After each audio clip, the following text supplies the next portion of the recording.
দেশজুড়ে বাড়ছে হাম ও উপসর্গে আক্রান্তের সংখ্যা। ২৪ ঘন্টায় ময়মনসিংহ ও গাজীপুরে আরও ৩ জনের মৃত্যু হয়েছে। ময়মনসিংহ মেডিকেলে হাম উপসর্গ নিয়ে আরও এক শিশুর মৃত্যু হয়েছে। ঈশ্বরগঞ্জ উপজেলা থেকে আসা 7 মাস বয়সী শিশু উপসর্গ নিয়ে গত সপ্তাহে হাসপাতালে ভর্তি হয়, গেল রাতে মারা যায়। এ নিয়ে এখন পর্যন্ত ২৪ শিশুর মৃত্যু হলো ময়মনসিংহ মেডিকেলে। নতুন করে আরও ২৩ শিশু হাসপাতালে ভর্তি হয়েছে। বর্তমানে ৮২ জন শিশু চিকিৎসা সেবা নিচ্ছে। গাজীপুরে শহীদ তাজউদ্দিন আহমদ মেডিকেলে হামের উপসর্গ নিয়ে 2 শিশুর মৃত্যু হয়েছে। চুয়াডাঙ্গায় বাড়ছে হামের প্রাদুর্ভাব।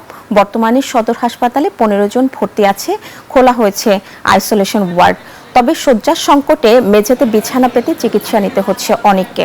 এখন পর্যন্ত হামের উপসর্গ নিয়ে জেলায় মারা গেছে 2 শিশু। পাবনায় আবারও বৃদ্ধি পেয়েছে হামের রোগী। জেনারেল হাসপাতালে নতুন করে আরও 23 রোগী ভর্তি হয়েছে। তবে স্বস্তির খবর, এখন পর্যন্ত পাবনায় হামের আক্রান্ত হয়ে কোনো মৃত্যুর ঘটনা ঘটেনি।